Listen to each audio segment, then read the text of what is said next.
بسم اللہ الرحمن الرحیم الحمد للہ وکفا وسلام علی عباده الذین اصطفى اما بعد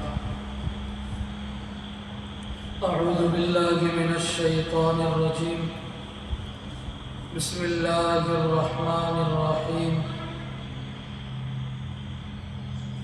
سبحانك لا علم لنا إلا ما علمتنا إنك أنت العليم الحكيم وقال تعالى وذكر فإن الذكرى تنفع المؤمنين صدق الله العظيم. اللہ تعالیٰ ارشاد فرماتے ہیں وَذَكِّرْ فَإِنَّ الذِّكْرَى تَنْفَعُ الْمُؤْمِنِينَ. نصیحت کریں اس لیے کہ نصیحت کا کرنا ایمان والوں کو نفع دیتا ہے. اب یہ نصیحتیں جو کی جاتی ہیں یا ہوتی ہیں اس کی مختلف شکلیں ہیں. بیان کے ذریعے سے نصیحت، دعوت کے ذریعے سے نصیحت، سوالات کا سلسلہ پھر اس کا جواب دینا، یہ بھی ایک قسم کی نصیحت ہے. ہمارے بزرگوں کے یہاں پر یہ ساری چیزیں کبھی عمومی طور پر کوئی بیان کر دیے تو کبھی سوالات کا سلسلہ. عام طور پر کسی ایک کے سوال سے پورے مجمع کو فائدہ ہوتا ہے. کسی ایک کے سوال سے پورے مجمع کا فائدہ. تو آج دل میں یہی بات آئی. الحمدللہ ہر ہفتے بیان کا سلسلہ ہے ہی آپ کے سامنے. اگر سوالات اور جوابات کا سلسلہ ہو تو شاید سب کا فائدہ ہو.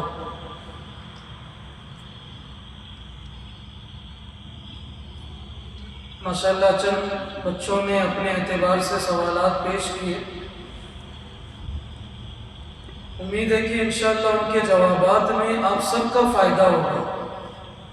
آپ سب کا فائدہ ہوگا. اور یہ مزاج ہونا چاہیے سوالات کا. جب بھی ایسا موقع ہو تو اپنے دل کی بات پوچھ لی جائے. عام طور پر جب مجلسیں ہوتی ہیں تو مجلس میں جو بیٹھا ہوا ہوتا ہے وہ صرف اکیلا نہیں ہوتا بلکہ اس کے ساتھ اس کے سلسلے کے سارے بزرگوں کی توجہ ہوتی ہے. یہی وجہ ہے کہ بعض دفعہ وہ باتیں جو کتابوں میں نہیں ملتی اللہ کے نیک بندوں کے اور مشائخ کی مجلسوں میں مل جاتی ہیں. اور اللہ تعالیٰ نے قرآن پاک میں اس کا حکم بھی دیا ہے کہ سوال کرو اہل علم سے، اہل ذکر سے. تو سوال جواب ہونے چاہیے. میرے تو دل میں یہ بات آ رہی ہے کہ جب بھی میری ذمہ داری ہو یہاں پر تو بجائے بیانات کے سوالات ہی کا سلسلہ ہو. اس سے فائدہ زیادہ ہوتا ہے. صحیح ہے نا؟ جی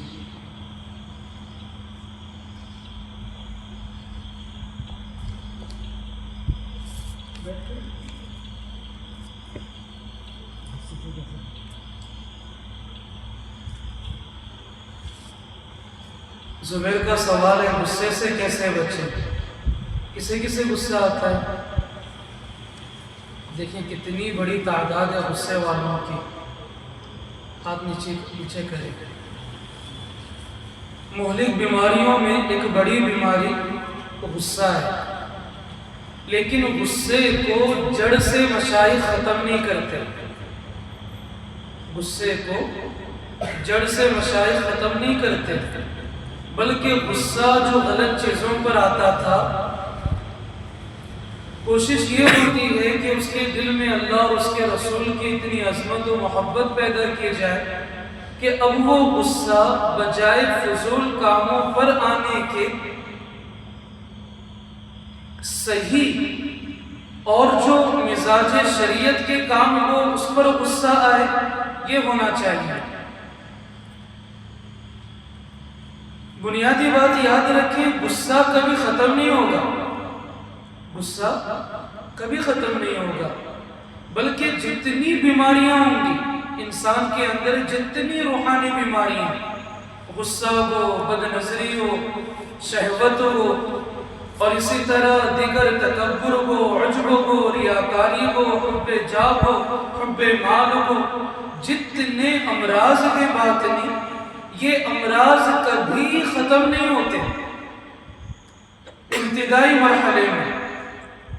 جیسے کہ کسی کو بخار آ جائے، وہ ڈاکٹر کے پاس گیا، ڈاکٹر نے دوائی لکھ کر دے دی، اب اس نے دوائی کھا لی، اب دوائی کھانے کے بعد بخار چلی گئی، اس کا یہ مطلب نہیں ہے کہ موت تک بخار نہیں آئے گی، بلکہ جو بخار تھی دوا کے ذریعے سے اس بخار کو دبایا گیا۔ بالکل اسی طرح جو امراض ہوتے ہیں ابتدائی مرحلے میں وہ امراض ختم نہیں ہوتے، بلکہ شیخ کی توجہ سے اور جو ذکر بتایا جائے، جو اسباب ہوں وہ بتائے جائیں، اگر ان کا اہتمام کیا جائے تو وہ مرض دبتا ہے، ختم نہیں ہوتا۔ ہو سکتا ہے کہ بعض موقع پر دوبارہ بے احتیاطی ہو جائے اور وہ مرض دوبارہ ابھرے، جیسے بخار ہے، بخار آئی تھی، دوائی کھا لی، بخار دب گئی، اب اس کا یہ مطلب نہیں ہے کہ موت تک بخار نہیں آئے گی، بلکہ وہ اندر ہے، جیسے ہی اس سے بے احتیاطی ہوگی کسی نہ کسی موقع پر دوبارہ بخار۔ تو غصہ ایک بہت خطرناک روحانی مرض ہے، اور فضول کاموں پر غصہ آنا یہ ایسی بیماری ہے کہ یہ بیماری انسان کے سارے نیکیوں کو ختم کر دیتی ہے۔ اللہ کے نبی علیہ الصلوۃ والسلام نے جو وعید بتائی، جس کو اکثر غصہ آتا ہو وہ اس وعید کا غصے کے وقت استحضار کرے۔ جیسے اللہ کے نبی نے فرمایا کہ غصہ نیکیوں کو کھا جاتا ہے۔ اب ہمارے پاس ہے ہی کتنی نیکیاں، ہمارے پاس تو اتنی نیکیاں بھی نہیں ہیں کہ جن نیکیوں کو اللہ کے سامنے پیش کر کے ہم جنت کا سوال کر سکیں۔ ہے کسی کے پاس ایسی نیکی؟ ہم تو کچے لوگ ہیں۔ پہلی بات، ہم بالکل خالی ہیں، خالی کو اور خالی کرایا جائے تو بتائیں اس کے پاس بچے گا کیا؟ تو غصے کے موقع پر وعید جو اللہ کے نبی نے سنائی اس کا استحضار ہو، اپنے ہی آپ سے مخاطب ہو کہ پہلی بات تیرے پاس نیکیاں ہیں نہیں، اگر تو غصہ کرے گا تو غصے کی وجہ سے پہلی بات تیری نیکیاں ختم ہو جائیں گی، نمبر 2 تیری عزت ختم ہو جائے گی، نمبر 3 تیری جو اہمیت ہونی چاہیے تھی وہ اہمیت ختم ہو جائے گی۔ ان چیزوں کا اگر استحضار کیا جائے تو امید ہے کہ آہستہ آہستہ غصہ کنٹرول میں آئے گا۔ کنٹرول میں آنے سے مراد غصہ کرنے کا مزاج ختم ہوتا جائے گا۔ اسی طرح وہ کام اور وہ لوگ جن کاموں کے سامنے ہونے کی بنیاد پر غصہ آتا ہو، ایسے موقع سے اپنے آپ کو بچایا جائے۔ جن لوگوں کے کرتوت سے غصہ آتا ہو ان لوگوں سے اپنے آپ کو دور رکھا جائے۔ اور دور رکھنے میں مشائخ نے بڑی عجیب بات کہی، بعض دفعہ انسان کے سامنے یہ بات ہوگی کہ میں نیک بن رہا ہوں اس کے لیے دور ہو جاؤں، تو نیکی کے کام کو سامنے رکھ کر شیطان اللہ کی نظروں سے گرائے گا، تو وہاں پر کوشش یہ ہو میں گندا ہوں، میری وجہ سے سامنے والے کا نقصان نہ ہو، اس لیے میں دور ہو رہا ہوں، میری وجہ سے سامنے والے کا نقصان ہو رہا ہے اس کے لیے میں دور ہو جاتا ہوں، یہ نہیں کہ سامنے والے کی شر سے میں بچوں اس لیے میں دور ہو جاؤں۔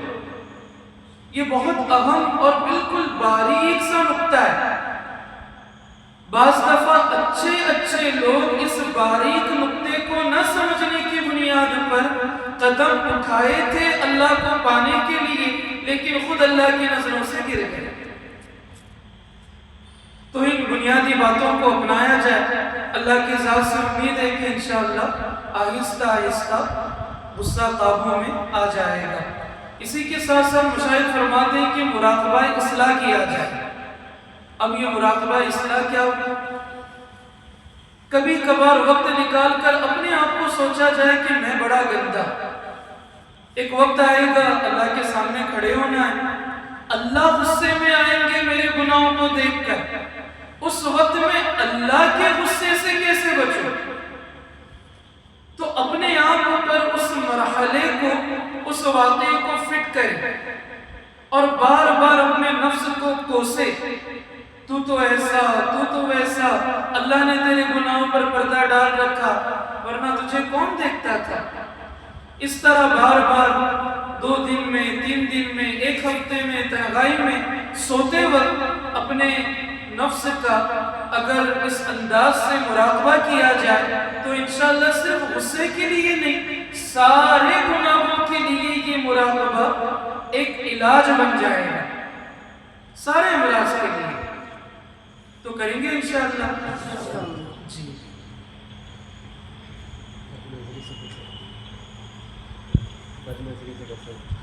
بد نظری سے کیسے بچیں؟ یہ مرض کس کا ہے؟ جی اچھا یہ بتائیں، میں اپنی بات بتاتا ہوں، مثال کے طور پر یوں سمجھ لیں، میں اپنے دونوں پیر سے معذور ہوں، میں اپنے دونوں پیر سے معذور ہوں، اور میں اپنی بہن کے ساتھ یا اپنی بیٹی کے ساتھ یا اپنی ماں کے ساتھ کہیں کھڑا ہوں، میں اپنے دونوں پیروں سے معذور، دونوں ہاتھوں سے معذور، اپنی ماں، بہن، بیٹی کے ساتھ کھڑا ہوں۔ کوئی طاقتور انسان میرے سامنے میری بہن کو یا میری ماں کو یا میری بیٹی کو للچائی ہوئی نظروں سے دیکھے، بتائیں گرچہ میں معذور ہوں، لڑنے کے لیے میرے پاس ہاتھ نہیں، پیر نہیں، تب بھی میں برداشت کر پاؤں گا؟ کتنا معذور انسان کیوں نہ وہ برداشت نہیں کر پائے گا، غیرت آئے گی۔ بالکل اسی طرح اللہ کی پیدا کی ہوئی بندی اللہ کی بندی ہے، وہ ہر کسی نہ کسی کی وہ ماں ہوگی، کسی نہ کسی کی بیٹی ہوگی، کسی نہ کسی کی بہن ہوگی۔ اور حدیث پاک کا ایک مضمون بھی ہے کہ مخلوق اللہ تعالیٰ کا کنبہ ہے، اللہ تعالیٰ کا گھرانہ ہے۔ اب کوئی اللہ کی پیدا کی ہوئی بندی کو اللہ کی دی ہوئی آنکھوں سے اللہ کی زمین پر کھڑے ہو کر اللہ کی بندی کو گندی نگاہوں سے، للچائی ہوئی نظروں سے، گندے خیالات میں لگ کر اگر کسی کو دیکھتا ہو، اللہ کو غیرت نہیں آتی ہوگی؟ ان باتوں کا استحضار کیا جائے۔ حضرت تھانوی رحمۃ اللہ علیہ فرماتے ہیں کہ بد نظری، کسی نے کسی لڑکی کو دیکھ لیا، دل میں بات آئی، چلیں آج اس کے ساتھ ذرا نرم لہجے سے بات کرتے ہیں تاکہ تعلقات بڑھ جائیں۔ حضرت فرماتے ہیں کہ دل میں اس کا خیال آنا اور اس خیال کو پورا کرنے کے لیے 1% کوئی کوشش کرنا، اس میں اتنی نحوست ہے۔ حضرت فرماتے ہیں اشرف علی اگر لکھنا چاہے، اشرف علی کا قلم اس نحوست کو نہیں لکھ سکتا۔ حالانکہ ماضی قریب میں حضرت تھانوی جیسا کوئی قلم کار نہیں گزرا، کون سا ایسا فن ہے جس پر حضرت تھانوی نے نہ لکھا ہو؟ لیکن یہ گناہ ایسا ہے، حضرت فرماتے ہیں کہ اس میں اتنی نحوست کہ اشرف علی کا قلم بھی اس گناہ کو نہیں لکھ سکتا کہ اس گناہ میں کتنا شر، کتنی نحوست ہے، اس کا تصور کیا جائے. اور اسی طرح بد نظری کے لیے جو اسباب بنتے ہیں ان اسباب سے اپنے آپ کو بچایا جائے. ماضی قریب میں مظاہر میں ایک شیخ الحدیث گزرے، حضرت مولانا یونس صاحب جونپوری رحمۃ اللہ علیہ. اکثروں نے نام سنا ہوگا. شیخ الحدیث مولانا زکریا صاحب رحمۃ اللہ علیہ کے خاص شاگرد، خاص خلیفہ، اور اپنی زندگی میں انہوں نے کوئی 50 سال بخاری پڑھائے مظاہر میں. اندازہ لگائیں کیا مقام ہوگا، کیا مقام ہوگا. ایک مرتبہ ٹرین سے سفر کر رہے تھے، اچانک اپنی سیٹ سے اٹھے، چلے گئے. اب خادم انتظار میں 10 منٹ، 15 منٹ، 20 منٹ، آدھا گھنٹہ حضرت نہیں آئے. تو دل میں بات آئی کہ چلیں حضرت کو دیکھ کر آتے ہیں. کہاں ہیں؟ دیکھنے کے لیے گئے تو دیکھا کہ حضرت ٹرین کے بیت الخلاء کے پاس کھڑے ہیں. حالانکہ کتنی گندی بدبو ہوتی ہے، اور حضرت بڑے عجیب مزاج کے تھے. ان کا نکاح بھی نہیں ہوا، انہوں نے ساری زندگی نکاح نہیں کیا. خادم نے کہا حضرت جائیں اپنی سیٹ پر بیٹھے. اب دیکھیں اللہ والے کیسے اپنے آپ کو اسباب سے بچاتے ہیں. کہنے لگے کہ وہ جو خاتون سامنے آ کر بیٹھی ہے نا، اس کا جب اسٹیشن آئے گا، جب وہ اتر جائے گی، تب جا کر میں اپنے سیٹ پر بیٹھوں گا، اس لیے کہ یونس کو اپنے آپ پر بھروسہ نہیں، کہیں بد نظری نہ ہو جائے. تو اسباب سے بچنے کی کوشش کی جائے، خود بخود گناہوں سے بچیں گے. میں اس کی مثال دیتا ہوں، جیسے بارش برس رہی ہو اور کوئی برستی بارش میں کھڑا ہو جائے اور اس کے دل میں یہ چاہت ہو کہ میں تولیہ لے کر اپنے بدن کو پوچھوں، اور وہ تولیہ ہاتھ میں لے لے اور وہ برستی بارش سے نہ ہٹے. کیا ہوگا؟ وہ تولیہ جس میں پانی کو جذب کرنے کی صلاحیت تھی، تر بدن کو سکھانے کی صلاحیت تھی، اسباب کو نہ چھوڑنے کی بنیاد پر وہ تولیہ بھی کچا ہو جائے گا. صحیح ہے نا؟ بالکل اسی طرح اسباب میں ہوتے ہوئے انسان نہیں بچ سکتا، تو اس سے بچنے کی کوشش کی جائے. کریں گے انشاءاللہ. جی، غیبت سے کیسے بچیں؟ قرآن پاک کی آیت ہے اَيُحِبُّ أَحَدُكُمْ أَن يَأْكُلَ لَحْمَ أَخِيهِ مَيْتًا. آگے اللہ فرماتے ہیں فَكَرِهْتُمُوهُ.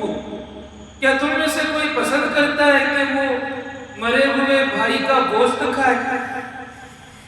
جی تصور میں سوچیں، میرا سگا بھائی ہوا اور اس کا وقت آیا، وہ انتقال کر گیا، اور میں اپنے ہاتھ میں چاقو لے کر اس کے جسم سے گوشت نکال رہا ہوں، کھا رہا ہوں. ہمیں تو اپنے بھائیوں سے اتنی محبت کہ ہم اپنے بھائی کے لیے موت کا تصور نہیں کر سکتے. اندازہ لگائیں کہ غیبت کتنا بڑا گناہ ہوگا. اللہ قرآن میں کہہ رہے ہیں کہ یہ ایسا ہے گویا کوئی اپنے مرے ہوئے بھائی کا گوشت کھا رہا. فَكَرِهْتُمُوهُ. تم تو اسے ناپسند کرتے ہو. تو جس کی غیبت کرنے کا دل میں خیال آئے، اسی وقت اس آیت کو ذہن میں لائیں، انشاءاللہ بچ جائیں گے. دوسری وہی بات جو ہر گناہ کے لیے ہے، بچنے کے لیے جن لوگوں کے پاس بیٹھنے سے غیبتیں ہوتی ہوں ان سے اپنے آپ کو بچائیں، اور اس میں نیت یہ ہو کہیں میرے وجہ سے یہ غیبت میں مبتلا نہ ہو. حضرت شاہ بھردوئی رحمۃ اللہ علیہ فرماتے تھے شیخ کے پاس اگر غیبت ہو رہی ہو تو شیخ کے پاس میں مت بیٹھو. شیخ کے پاس میں بیٹھنا حرام ہے. شیخ سے بڑھ کر کس کی پیاری مجلس ہوگی جہاں اللہ اللہ کرنا کرانا ہوتا ہو، اللہ کے قرب کو پانے کی باتیں ہوتی ہوں. حضرت فرماتے ہیں کہ شیخ کے مجلس میں اگر غیبت ہو رہی ہو تو شیخ کے پاس میں بیٹھنا حرام ہے. تو اندازہ لگائیں کہ غیبت کتنا بڑا گناہ ہوگا. آج غیبتیں عام ہو گئی. حضرت فرماتے تھے غیبت کے سلسلے میں کتنا عجیب ملفظ حضرت کا. حضرت فرماتے تھے جو نیک لوگ ہوتے ہیں نا، جو نیک لوگ جن کے سروں پر پگڑیاں ہوں، نام میں اچھے اچھے القابات ہوں، اور خوب لیبل لگا ہوا ہو، چلہ 4 مہینہ سال کا، اور اسی طرح شیخ الحدیث کا، محتمم کا، مولانا کا، مفتی کا، حافظ کا، حضرت فرماتے تھے ان کا نفس اور ان کا شیطان ان کو جلدی زنا نہیں کروائے گا، جلدی شراب نہیں پلائے گا، ان کو جلدی قتل تک نہیں پہنچائے گا، لیکن ایک گناہ آسانی سے ان داڑھی والوں سے کرائے گا، وہ ہے غیبت کا گناہ۔ مسجد میں بیٹھیں گے فلاں جماعت ایسے، فلاں جماعت ویسے، فلاں شخص ایسا، فلاں شخص ویسا، ہمیں کرنا ہی کیا ہے؟ کون کیسا؟ ہمیں تو یہ دیکھنا ہے میں کیسا ہوں، میں کیسا ہوں۔ حضرت فرماتے ہیں اگر ایک لمحے کے لیے، ایک سیکنڈ کے لیے اپنے دل میں جھانک کر دیکھیں نا تو شاید پوری دنیا میں اپنے سے گندا کوئی اور نظر نہیں آئے گا، اپنے سے گندا کوئی اور نظر نہیں آئے گا۔ تو اپنے عیوب کا ہمیشہ استحضار رکھا جائے، غیبت کے گناہ سے بچیں گے، بدگمانی کے گناہ سے بچیں گے۔ جی نماز میں دھیان کیسے لگائیں؟ کس کس کا دھیان نماز میں ہے؟ کتابوں میں لکھا ہے قرب قیامت سے پہلے ایسا دور آئے گا کہ پوری مسجد میں ایک شخص بھی ایسا نہیں ہوگا جو دھیان سے نماز پڑھتا ہو۔ نماز بہت اہم عبادت ہے، بہت اہم عبادت ہے۔ میں آج آپ کو ایک عجیب نقطہ بیان کروں، شاید آپ نے کہیں کتابوں میں نہ پڑھا ہو۔ نماز وہ واحد عبادت ہے کہ بالغ ہونے سے پہلے نبی نے مارنے کا حکم دیا۔ 7 سال کی عمر کو پڑھنے کے لیے کہو، ترغیب دو، نہیں پڑھتا، 10 سال کی عمر ہو گئی تو مارنے کا حکم دیا۔ حالانکہ کسی اور عبادت میں اللہ کے نبی نے مارنے کا حکم بچوں کو نہیں دیا۔ روزے کے لیے 10 سال کی عمر ہو جائے مار کر روزے رکھواؤ، کہیں نہیں ملے گا، لیکن نماز کے سلسلے میں ملے گا۔ اور ذرا قرآن کی طرف آئیں، قرآن کہتا ہے اقیم الصلاۃ ان الصلاۃ تنہی عن الفحشاء والمنکر، کہ نماز وہ عبادت ہے جو بے حیائی کے کاموں سے روکتی ہے۔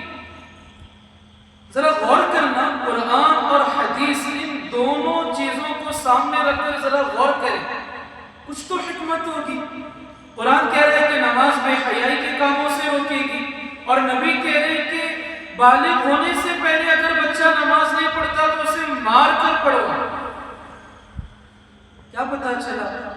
اللہ کے نبی نے کیا عجیب اشارہ دے دیا قیامت تک کے لیے۔ اکثر بے حیائی کے گناہ قریب البلوغ یا بالغ ہونے کے بعد، اکثر بے حیائی کے گناہ اگر بچپن سے 7 سال کی عمر سے نماز جیسے پڑھنی چاہیے اگر ویسا بندہ پڑھے، حقیقت ہے وہ بے حیائی کے گناہ سے بچے گا، نماز خود بچائے گا۔ حکمت سمجھ رہے ہیں؟ یہ باتیں نہیں ملیں گی کتابوں میں۔ اس کے لیے نماز جیسے پڑھنی چاہیے ویسے پڑھیں، دھیان سے پڑھیں، دل لگا کر پڑھیں۔ اب اس کا آسان طریقہ، شروع کا مرحلہ تو یہ ہے کہ نماز پڑھنے سے پہلے ذرا 2 منٹ بیٹھ کر استحضار کریں، میں کس کے سامنے کھڑا ہونے والا ہوں۔ وضو کرتے وقت بات چیت نہ ہو، توجہ کے ساتھ وضو کریں۔ مولانا منظور نعمانی رحمۃ اللہ علیہ کے بارے میں لکھا بلکہ سنا ان کے صاحبزادے سے، حضرت فرماتے ہیں کہ مولانا منظور نعمانی کا وضو بھی ایسا تھا کہ وہ وضو کے وقت بھی روتے ہوئے نظر آتے تھے، وضو کے وقت بھی روتے ہوئے نظر آتے تھے۔ تو نماز توجہ کے ساتھ پڑھی جائے، کوشش کریں، آسان ہوگا۔ ہم دنیا کے جھمیلوں سے فوراً نکل کر مسجد میں آتے ہیں، اسی لیے نماز میں دھیان نہیں لگتا۔ جیسے یہ پنکھا چل رہا ہے، اگر بٹن بند کر دیا جائے، پنکھا بند ہو گیا لیکن چونکہ گھوم رہا تھا مستقل، بند ہونے کے باوجود بھی گھومتا ہوا نظر آئے گا۔ کچھ وقت گزرنے کے بعد وہ پنکھا رکے گا۔ اسی طرح جو دنیا کے جھمیلوں سے فوراً نکلے اور مسجد میں آ کر رکعت باندھے، دھیان نہیں لگے گا۔ جب تک لگنا چاہیے تھا سلام پھر کر نماز سے فارغ۔ سمجھ میں آ رہی ہے بات؟ کبھی صلاۃ التسبیح پڑھے، پہلی رکعت میں وہ دھیان توجہ نہیں ہوگی جو چوتھی رکعت میں کچھ محسوس ہوگی۔ کیوں؟ لمبا فاصلہ ہوا، لمبا مرحلہ نماز میں گزرا۔ تو نماز دھیان کے ساتھ پڑھنے کی کوشش کی جائے۔ تہجد میں کیسے اٹھیں؟ اب اس کے مختلف جوابات ہو سکتے ہیں، اور حقیقت میں تہجد پڑھنا چاہیے۔ ہم نے اپنے بڑوں کو دیکھا، لاکھ بیماریاں ہوں، لاکھ عذر ہو، کھانا تو ان کے لیے ایک اعتبار سے مشکل ہوگا، لیکن لاکھ بیماریوں میں وہ تہجد نہیں چھوڑیں گے۔ ان کی بیٹری چارج ہی ہوتی ہے تہجد کے ذریعے سے۔ ایک بزرگ کے پاس ایک شخص آیا، کہنے لگا حضرت دعا کریں، میں تہجد پڑھنا چاہتا ہوں۔ حضرت نے فرمایا تو اپنے دین کے اعمال درست کر لے، اللہ رات کی عبادت کی توفیق عطا فرمائیں گے۔ اللہ جن سے ناراض ہوں انہیں اپنی تنہائی کی عبادتوں کی لذتیں اللہ تعالیٰ ان سے چھین لیتے ہیں، اور جن سے اللہ خوش ہو انہیں تنہائی میں بلاتے ہیں۔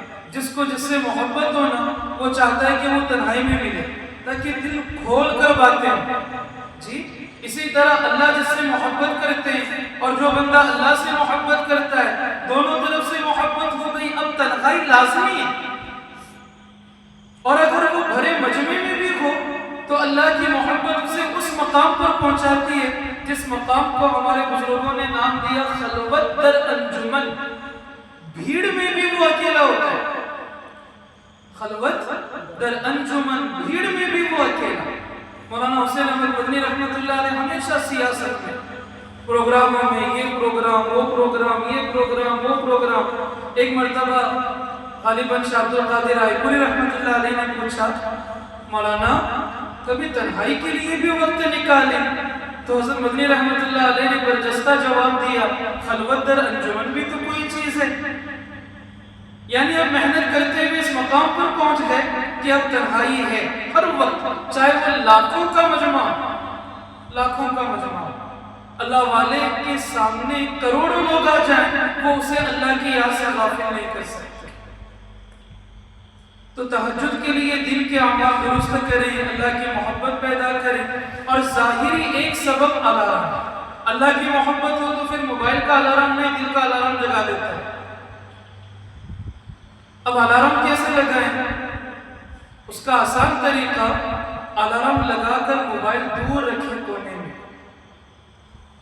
تاکہ اسے بند کرنے کے لیے آپ کو بستر سے اٹھنا پڑے۔ ورنہ آج ہم لوگ رات میں دیر سے سوتے ہیں، نیند پوری نہیں ہوتی، صبح اٹھنا چاہے تو مکمل نیند کا نشہ۔ اب نیند کے نشے میں الارم بج رہا تھا، وہ گھڑی بج رہی تھی، ہم نے بس نیند کے نشے میں ہی بٹن دبا دیا، دوبارہ سو گئے۔ تو پھر الارم لگا کر موبائل دور رکھیں۔ اس کا یہ مطلب نہیں آپ موبائل رکھیں، جن کے پاس گھڑیاں ہو یا موبائل ہو یا جو بھی ہو، جو اٹھانے کا ایک آلہ ہو اسے دور رکھا جائے، تاکہ اسے بند کرنے کے لیے آپ کو بستر سے اٹھنا پڑے۔ جب اٹھیں گے پھر ہمت کر کے دوبارہ نہیں سونا، ورنہ اللہ جن سے ناراض ہونا، ان کو اٹھایا جائے تو فرشتے مار کر اسے سلاتے ہیں۔ ہم کہتے ہیں کہ میں نے اٹھا دے تو اٹھا دے، تجھے اٹھنے نہیں دیا گیا۔ اللہ فرماتے ہیں یہ میرے پیاروں کا وقت ہے، ایسوں میں دوسروں کو اپنے پاس بلانا نہیں چاہتا۔ فائدہ ہوا؟ جی بیان سے زیادہ فائدہ یا سوالات سے زیادہ فائدہ؟ آئندہ مجلس میں کون کون سوال کریں گے؟ انشاءاللہ اللہ عمل کی توفیق عطا فرمائے۔ بسم اللہ الرحمن الرحیم، اللہم صلی علی سیدنا محمد وعلی آل سیدنا محمد وبارک وسلم۔ ربنا آتنا فی الدنیا حسنہ وفی الآخرة حسنة وقنا عذاب النار۔